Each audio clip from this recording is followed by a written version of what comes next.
Well, here we are at the blog of Theo Fantastique, and as folks who read regularly know, we have occasional conversations with guests about various things, including authors.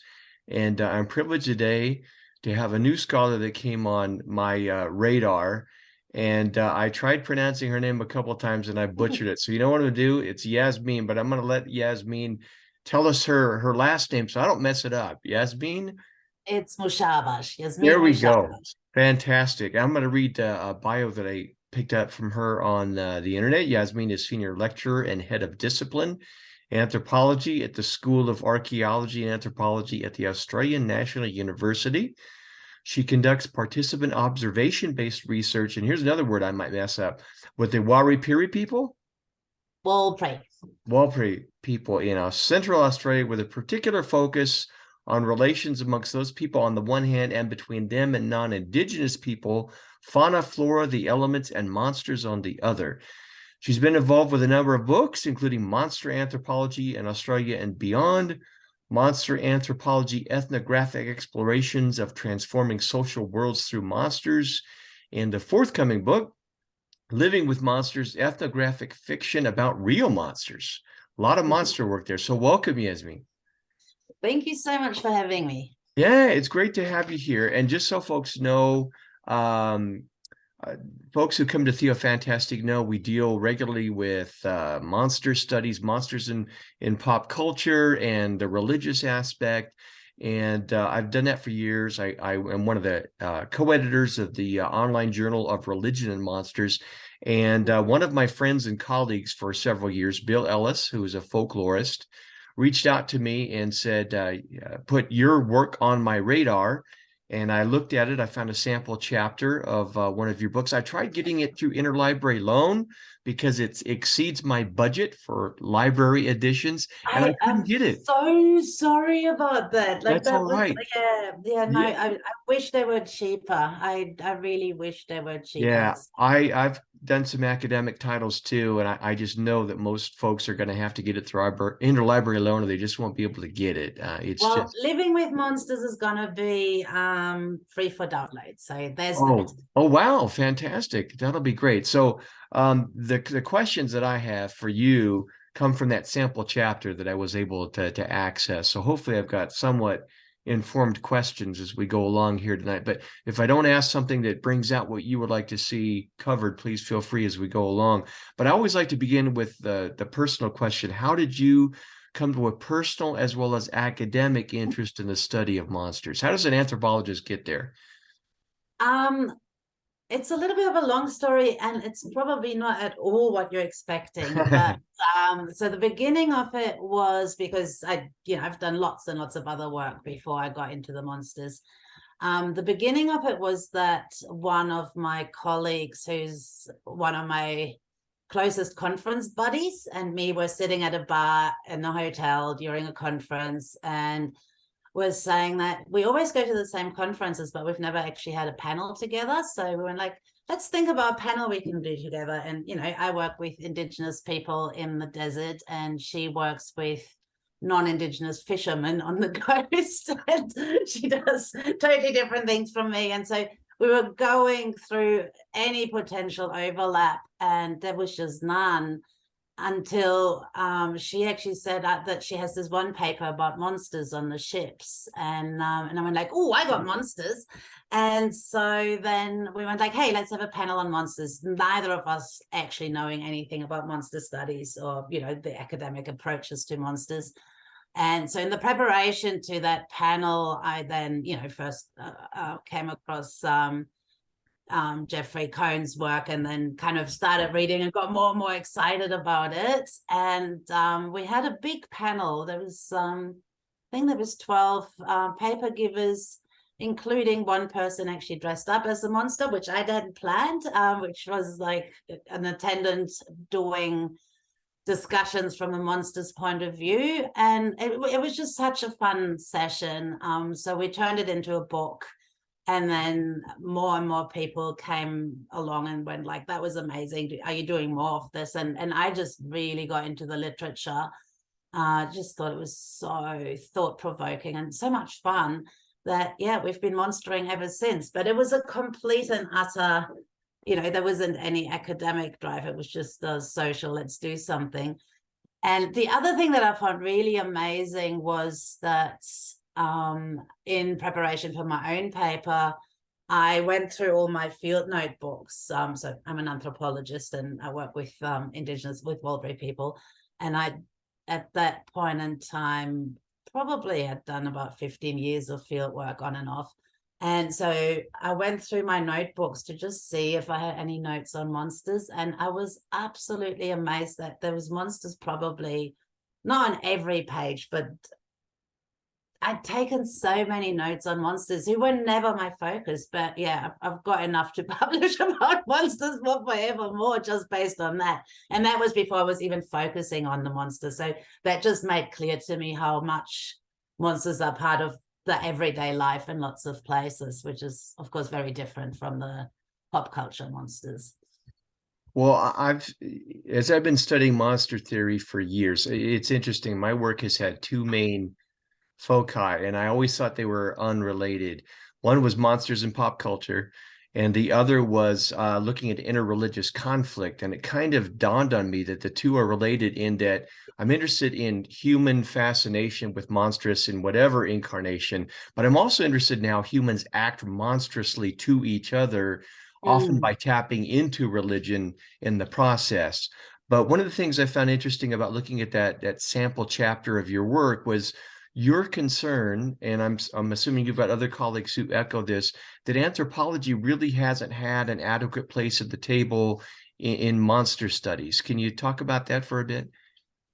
Yeah, so in kind of making monsters an actual focus of my research, I realized that there are countless references, same as in my notebooks, there are countless references in lots and lots of ethnographies, which are the books that anthropologists produce, to monsters, but they're mostly, there's exceptions of course, but they're mostly just part of the whole story, and the focus, the analytic focus, is on something entirely different. So even in the very oldest ethnographies, they're teeming with monsters, but anthropologists hadn't actually, up until Gare and I started this work, looked at monsters as monsters. So they were always local instantiations of, ghosts in Indonesia, or all sorts of monsters in the Arctic Circle or in the Trobriand Islands, but they were always seen as something that is part and parcel of that local kind of context, and they were always discussed as that, and not ever comparatively, nor ever under the umbrella term, like analytic umbrella term, of monsters. And that is what I found so interesting, that because there's quite a history to monster studies, so there's so much that anthropology can learn from that theoretical history that nobody had looked at really. And then vice versa, what we can bring to the table is the lived experience of people all around the planet with monsters, which, yeah, as I said, is quite different. Very close to the religious aspect of your work, but quite different from the popular culture ones. Well, one of the things that's interesting is that many times, as you know, in monster studies, they're understood as a metaphor, trying to tell us something through pop culture expressions. Yeah. What would be the approach and contribution that anthropology makes through these localized ethnographic studies that can broaden our understanding of the monster? Well, for starters, the fact that people who live with monsters, as we call it, don't think of the monsters as metaphors. We can analyze them as metaphors as anthropologists if we so choose, but the people who live with them, which is actually most people on the planet, if you include ghosts and things like that into the broader framework of monsters, I really don't think they think of them as metaphors very much at all, because metaphors are something that you think with, whereas the monsters that anthropologists encounter in the field, or the people that in the field encounter the monsters, there's a real connection between the presence and the actions of monsters and the ways in which humans live their lives. Like it has a real impact. So people, you know, might avoid certain places, might avoid doing things at certain times, might flee, might flock to something. Like all sorts of human action is directed towards or you know, happens in relation to the presence of monsters, which is very different to encountering monsters on, you know, the pages of a book or on the screen. So they're there and they do things and people act in response to the monsters. And, you know, as an anthropologist, you can kind of witness that and you can take a step back and analyze it as a metaphor, but I don't think that really does it justice. Like it's one aspect of the analysis where you go like, you know, if you look at the ways in which people deal with crises, so like especially like, you know, take the Anthropocene and everything else that comes with it, and the fact that monsters just explode all over the place. So you can make this link between people's anxieties and fears and the presence of monsters, but how that actually happens in one place as opposed to in another place, I think is very distinct and is more than just metaphor, if that makes sense. Yeah, that certainly does make sense. You know, a lot of folks are familiar with the pop culture monsters of Frankenstein and Dracula and that type of thing, and they might get a dose from Asian cinema of the Japanese ghost and that kind of a thing. Can you introduce us, give us some examples of a couple of new monsters that have come through your research? Okay, sure. And of course, you know, they're new to your audience, but they are much older in parts at least than any of the other monsters. So there's one monster that haunts the desert regions where I work, and because I am in the desert at the moment, I won't say its name out loud because you're not allowed to, because I mean you're allowed to, but you actually draw it to you. But I can spell it. It's Jarnpa. There's another word for it that starts with K. I won't say that one either. But it's a really interesting monster that has changed with colonization. So here in the desert, I'm in Central Australia at the moment. Colonization is really just 100 years.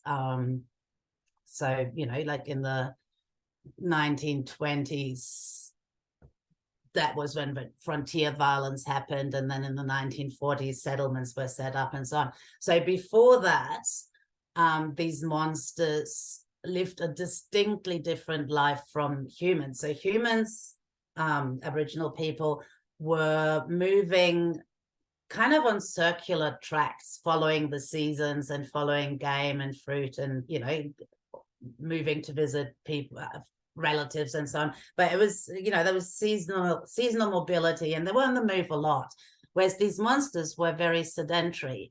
And the monsters were said to be invisible to most people. They had a different language. They whistle instead of speaking in words. They can travel incredibly fast as a bullet, people say. And their main aim in life was to kill Aboriginal people. That's just what they did. But because Aboriginal people were on the move, it was only accidentally every so often that a monster and a lone person would meet, and then that monster would kill that person, either, you know, quite suddenly or more often with sorcery. So somebody would languish for 3 or 4 days and then pass away, and the monster was blamed on that. And if you want to go back to the Cove metaphors, it's a really good way of explaining death in like unusual death in a society that had the highest life expectancy and the healthiest lives before colonization. So Aboriginal people were incredibly healthy, had incredibly good diets, were very fit. And it was only the very young and the very old that died or were considered to die of natural death if they passed away.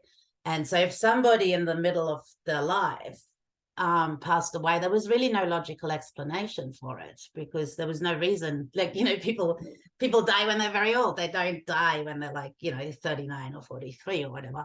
So those monsters were a really good explanation for sudden deaths of people who were otherwise at the kind of height of their life cycle. And then with colonization, lots of things changed, including the fact that Warlpiri people were made sedentarized. So the government built government ration stations and kind of had Warlpiri people in one place, and they weren't mobile anymore. In fact, they weren't allowed to be mobile. And so they were stuck in one place, and the monsters became mobile. And Warlpiri people always said that once they lived in settlements, they were exposed to the monsters, because the monsters would know where to find them always, because they were stuck in these places and were under constant monster attack.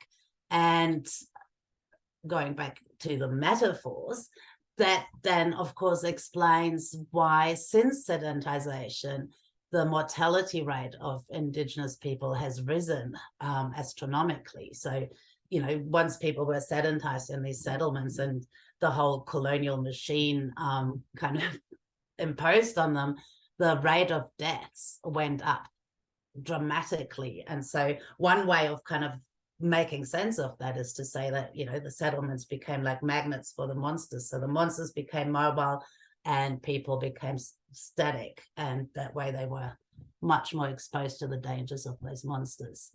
So there's one monster for you. And they are also really quite tricky in that they look like, so some people can see them. So while they're mostly invisible to indigenous people, special people can see them. So kind of witch doctors and healers can see them, and crazy people can see them, and sometimes children can see them. But the rest of the indigenous population, to them, they're invisible. However, non-indigenous people can see them. And to non-indigenous people, they just look like other indigenous people. So they, like, non-indigenous people might encounter these monsters quite regularly. And in fact, there was one monster that was said to live under a tree in West Camp, in the community where I work. And non-indigenous people often said, oh, there's this old man under the tree and he always asked me for cigarettes. And everyone knew there was no old man under the tree. So everyone was avoiding the tree like the plague, because the only reason they knew that the monster was there was that, non-indigenous people were always saying that there's this old man asking them for cigarettes. But the interesting thing, of course, is that to non-indigenous people, those monsters aren't dangerous. They don't kill non-indigenous people. They're only dangerous to indigenous people. So much so that, yeah, they ask non-indigenous people for cigarettes, for lifts.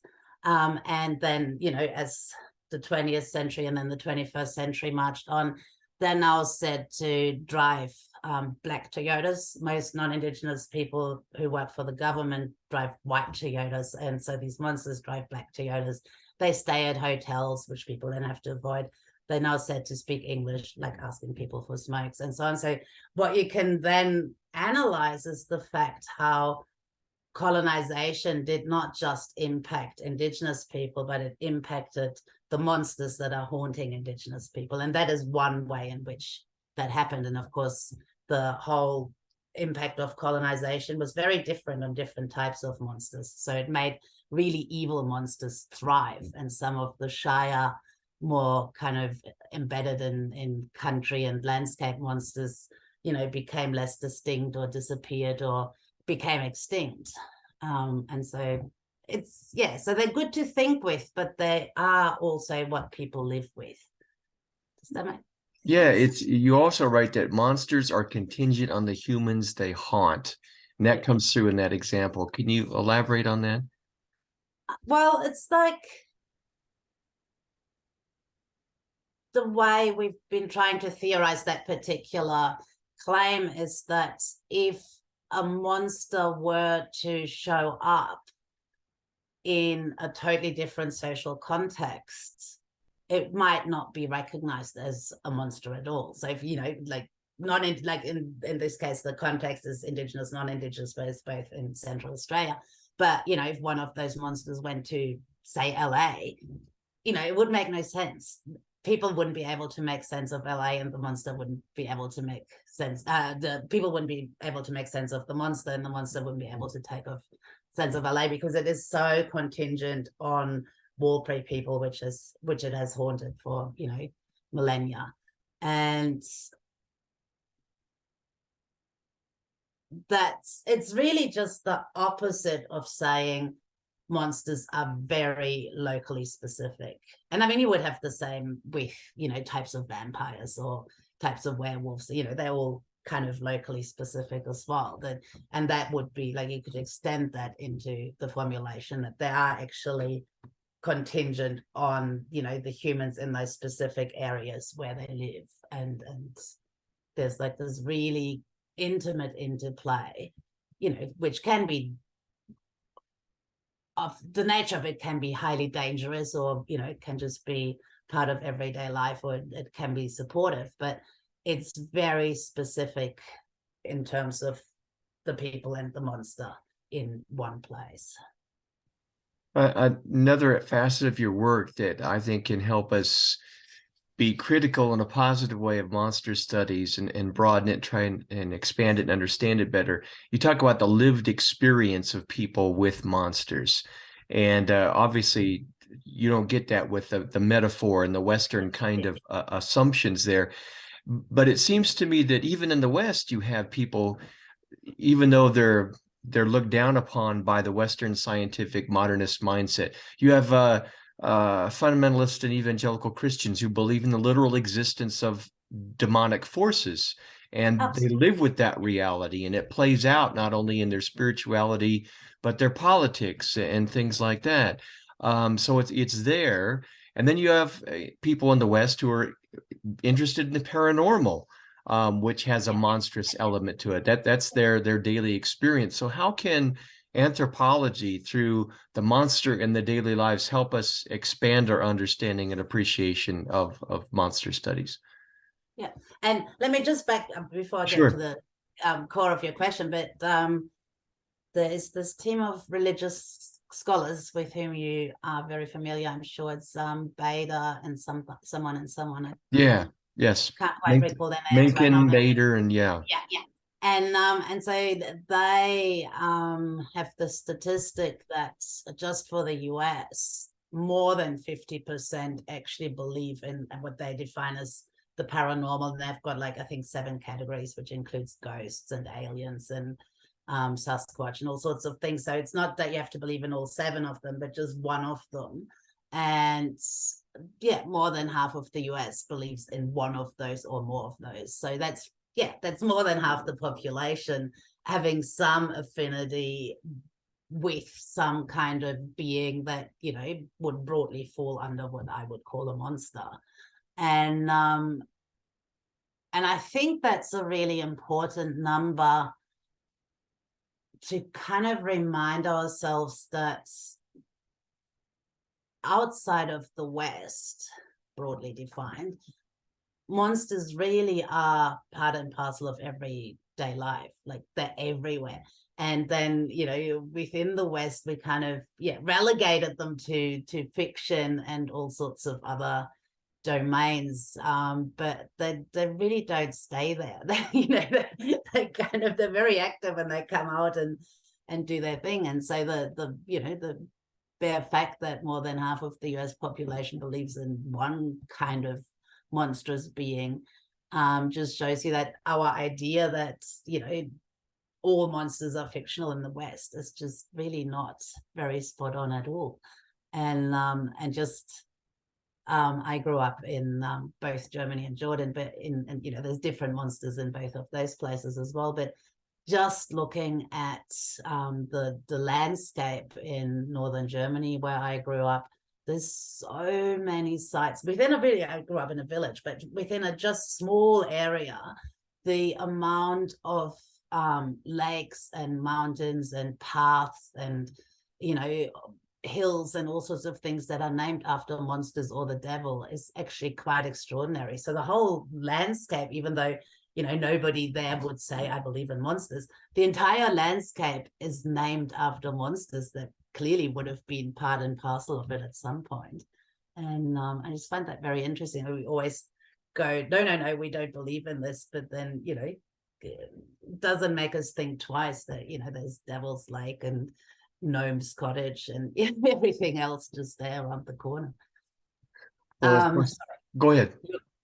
Your question was, so what does monster studies contribute to us understanding the West? Well, to me, it would be exactly the same as understanding the rest of the planet. I think it's a terribly important aspect of human sociality and human life, to look at both the living with and the absence of living with monsters. Like, it tells us something about humans, whether or not they, think or believe they live with or don't live with monsters. Well, as someone outside of the American context, would you agree that, we tend to view monsters through fiction and entertainment, and the fear is recreational and it's completely fictional, whereas in many parts of the world, it's part of lived experience. But yet, as we've already noted, you have the paranormal and so on.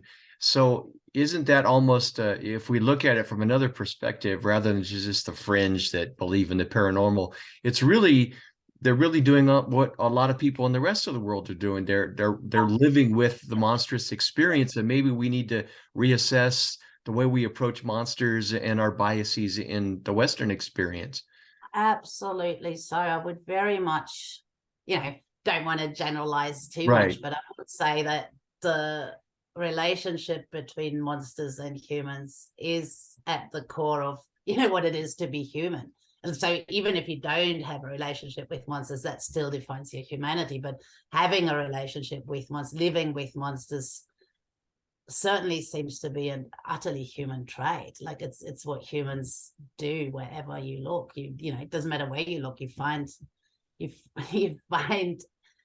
either traces or the whole full blooming life of that relationship in action. Now, in light of your concern that you've expressed in your work about anthropology not being adequately representative and an academic partner in monster studies, what would you like to see in the future? How can that deficit be addressed? What I would love would be truly interdisciplinary monster conferences, for starters. I think that would be a wonderful thing, because it strikes me that they're often still very disciplinary, or they're either focused on a particular monster, so all the Frankenstein conferences or whatever, or they're within a particular discipline. But it would just be fantastic to make the interdisciplinarity of monster studies, of the actual analysis of monsters, the focus of a fabulously big conference, and then see what spins out of that. So that would be my favorite thing ever.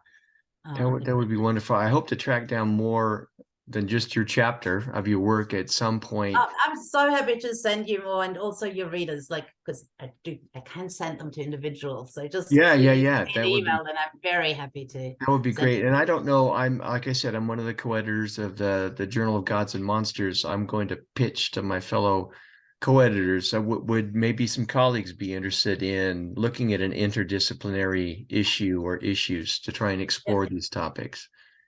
Count me in, and I can bring quite a few anthropologists to the table who I'm sure would be super interested in these interdisciplinary conversations. That would be wonderful. I like to give my guests an opportunity. I do the best I can in prepping to ask intelligent questions that brings out what they want to see brought out. What parting thought would you like to leave for viewers about this work? Is there something significant that I've missed out in our brief conversation?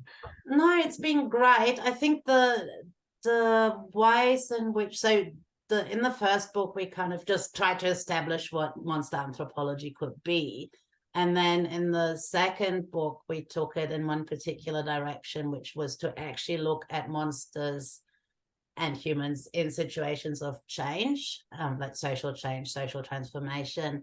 And we kind of at the time thought that that was going to be a one-off, and then in the next book we'll look at a different aspect. But I think with that, like change, like global change and global trauma just becoming more and more excessive, it strikes me that there is so much happening in that particular space that I couldn't even think what else I want to look at, because there's so much there to just look at, and there's so much happening, like there's so much, it's just bubbling and teeming.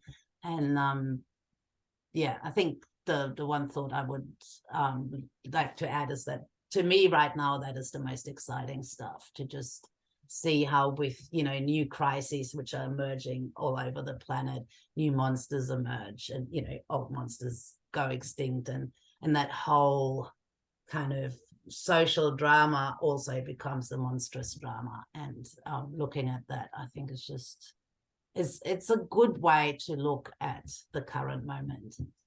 That's fantastic. I did think of one more question as you were giving that last answer there. You know, we're doing this journal, Gods and Monsters. We've talked about monsters.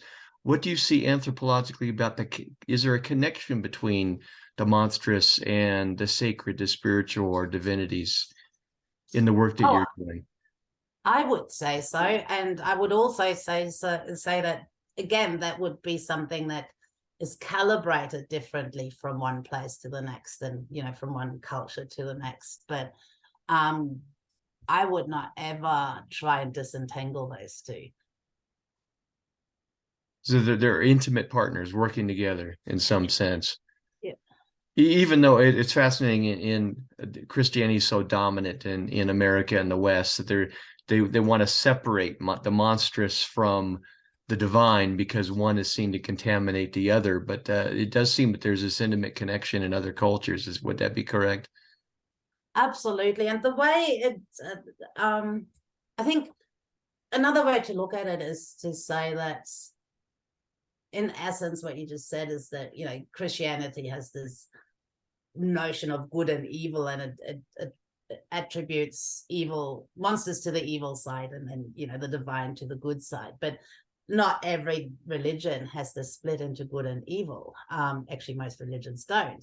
And so if you don't have that split into good and evil, then how do you, you know, divide the beings that surround you and impact on your life into, you know, the bad ones and the good ones? And if you don't, then what does that mean about your way of being in the world? So it's a different way of understanding really crucial central anthropological questions, which are like, yeah, so the distinction between good and evil is terribly important to a lot of Christians, and it's the way in which we think about the world and the way in which we judge things in the world. But if that particular opposition is meaningless in your cosmological framework, then how does the world look? Like, it looks completely and utterly different. And then, you know, how do monsters look in that, and how do you interact with monsters in that context?